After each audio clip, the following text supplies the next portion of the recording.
उत्तर प्रदेश की सरकार, केंद्र की सरकार आपके साथ खड़ा होने का विश्वास जताया है, जिसका प्रत्यक्ष प्रमाण आप सबने 2017, 2014, 2019, 2022 और 2024 में आप सबने मुहर लगाकर माननीय नरेंद्र मोदी जी को तीसरी बार स्थापित करने का काम किया।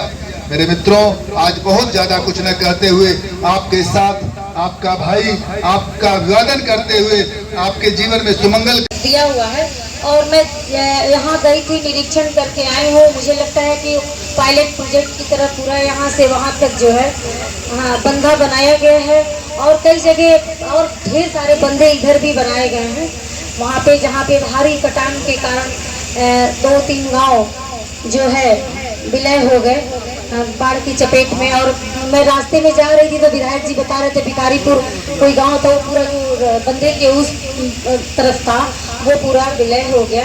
तो ऐसी चीज़ें की आपदा को आप सभी ने देखा है और निश्चित रूप से जब अपनी ज़मीन और अपनी धरती और अपना जगह जब कहीं समाहित हो जाए, जलमग्न हो जाए, विलय हो जाए तो बहुत ही वो दुखद होता है जीवन में व्यक्ति के लिए। जो नदी के किनारे रहता है उसको नदी के किनारे ही अपना घर संसार से लोगों तक खूब हल्ला और बवाल मचे, तो वो सिर्फ बवाल मचाए हुए हैं। सत्ता का सुख ज्यादा दिन हो गया है, भोगे नहीं है, सत्ता के लिए छटपटा रहे हैं, बिलबिला रहे हैं। लेकिन यही जनता है, जनता ने दोबारा से मुख्यमंत्री जी को 2017 में भी बैठाया और दोबारा 2022 में भी बैठाया, क्योंकि मुख्यमंत्री जी कभी अपने आप को मुख्यमंत्री समझ करके काम नहीं करते। आपके परिवार का सदस्य अपने आप को एक मुखिया समझ करके आप लोगों को सुरक्षित संरक्षित करने के लिए लगातार 24 घंटे काम करते।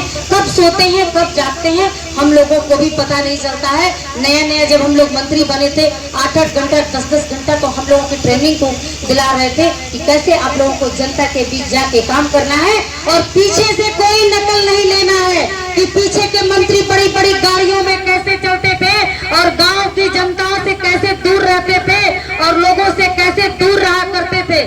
बस उनकी गाड़ियां हुटर बजाते हुए जाती थी और आती थी, लोग देखा करते थे अरे कोई मंत्री गया कोई आया। लेकिन आज के मंत्री, आज के विधायक आपके परिवार के सदस्य की तरह मैं कह सकती हूँ कि आपके गणेश चौहान जी कहीं आप लोगों से दूर नहीं रहते होंगे। हर समय आप सभी के सुख दुख में और आप सभी के समस्याओं में जो आपके विधायक हैं, जो आपने चुना है, हर समय आपके बीच में उपलब्ध रहते हैं। मैं आप सभी से यही कहना चाहूंगी, मैं ज्यादा कुछ नहीं कहना चाहती। निश्चित रूप से आप सभी इस समय बहुत ही परेशानियों में है, क्योंकि आप सभी का गांव घर अपना खेत खलिहान जो है सब पानी में डूबा है। तो निश्चित रूप से जो सरकार की तरफ से राहत सामग्री का वितरण किया, जो व्यवस्थाएं की जा रही हैं वो आप सभी को निश्चित रूप से और की जाएंगी। यहाँ भी मैं आई हूँ कि जो भी बंदे के लिए और सारी चीजों के लिए जो भी चीजों की आवश्यकता हो हमारे बाढ़ के अधिकारी उसको चयन करेंगे कहाँ क्या करना है और यहाँ पे जनता की व्यवस्थाओं के लिए इनको क्या और बैंक पासबुक की फोटो कापी उनको पहुंचाएंगे। जो पात्र होंगे जिनका अभी भी पक्के की छत का मकान नहीं होगा, झोपड़ी होगा, निश्चित रूप से उनको आवास मिलेगा। और ये आपका आयुष्मान कार्ड जो आप सभी के पास जो है, जिनके पास नहीं है वो भी अपने CSC PSC पे जाके निश्चित रूप से बनवाएं। और अभी इस बार तीसरी बार मोदी 3 वाले योजना में मैं आपको बताऊं कि जो 70 साल से ऊपर वाले लोग हैं, जिनकी भी उम्र 70 साल से ऊपर की है, वो आयुष्मान कार्ड का फॉर्म डाल देंगे। अब उनके बेटे को, उनके परिवार को, उनके भाई को, उनके परिजनों को अब चिंता करने की जरूरत नहीं कि हमारे पिताजी बुजुर्ग हैं, खेत तो गिरवी रखना पड़ेगा, कहाँ से पैसा आएगा, कैसे व्यवस्था होगी। अब उनका अपना मुखिया, अपना भाई, अपना बेटा जब देश का प्रधानमंत्री है तो आपको चिंता करने की जरूरत नहीं। सिर्फ आप रजिस्ट्रेशन करा करके आयुष्मान कार्ड बनवा लीजिए। 70 साल से ऊपर वाले लोगों का भी 5 लाख का आयुष्मान कार्ड बन रहा है। इसलिए यहाँ से आप सभी जाएंगे, जिनके घर में अपने पिता, अपने ससुर, अपने बुजुर्ग, माता, सास, जो भी बड़े बुजुर्ग हैं, सबका रजिस्ट्रेशन करवा देंगे और आयुष्मान कार्ड बनवा लेंगे।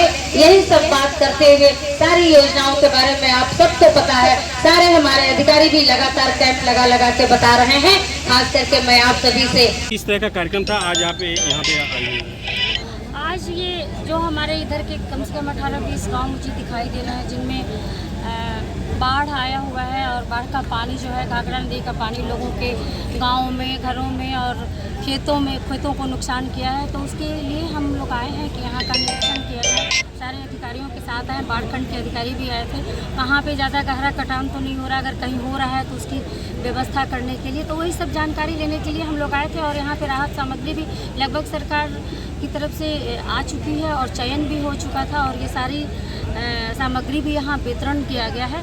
और जो भी अभी जो गांव चयनित नहीं है, जैसे कि अभी पता चल रहा है नारायणपुर, खालेपुरवा, ऐसे कुछ और गांव भी जो छूटे हुए हैं, तो हमने बता दिया है सभी अपने यहाँ पे आए हुए प्रशासन को कि वो गांव भी जोड़े जाएं जो गांव अभी छूटे हुए हैं, और पूरी तरह से जानकारी करके एक एक लोगों तक सरकार की व्यवस्था को पहुंचाने की पूरी चिंता की जा रही है।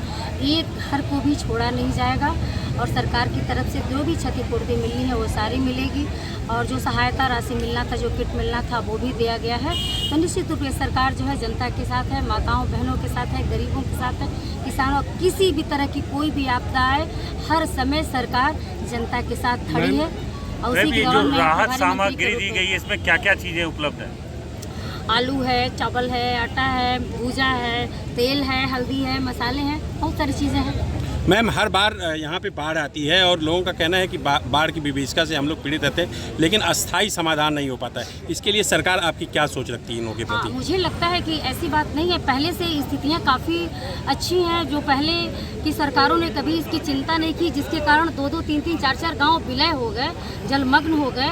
आज पायलट प्रोजेक्ट लगा करके सरकार जो है इसको ठीक की है और हमारी सरकार ने किया। लगातार सरकार आगे भी बहुत सारे, मैंने देखा है जो बंधा बना हुआ है, क्या उसको कहते हैं, हाँ, रिंग बाग, वो बना हुआ है, ठोकर हमारी तरफ कहते हैं, जो लगा हुआ है, तो वो बना हुआ है। और आगे भी मैंने अधिकारियों को बोला है जो बाढ़खंड से आए हुए हैं सक्षम अधिकारी, उनसे हमने बोला है कि जहाँ भी और ज़रूरत है कि कटान को रोकने के लिए आप तुरंत बताएं और चिन्हित करके। तो उन्होंने बोला है कि तुरंत हम लोग बताते हैं, तो जो जैसा भी देंगे मुख्यमंत्री जी के सेकेंड में तुरंत मैं भेजूंगी और वहाँ से तत्काल व्यवस्थाएं पूरी होंगी और निश्चित रूप से होंगी। कथनी और करनी में कोई अंतर नहीं है। उत्तर प्रदेश के मुख्यमंत्री परम पूज्य योगी आदित्यनाथ महाराज जी हैं, जो सबके मुखिया हैं, सबके भाई हैं और सबके संरक्षक हैं। 2 वर्ष पहले उनका दौरा हुआ था यहाँ पर और कहे थे कि जो बाढ़ बंधे के दक्षिणी तरफ है उनको इस पार बसाया जाएगा। अभी का कोई कार्य नहीं है। निश्चित रूप से अगर उन्होंने कहा है तो निश्चित रूप से इस पर कार्रवाई चल रही होगी। मैं प्रशासन से दिखवा लूँगी। मैडम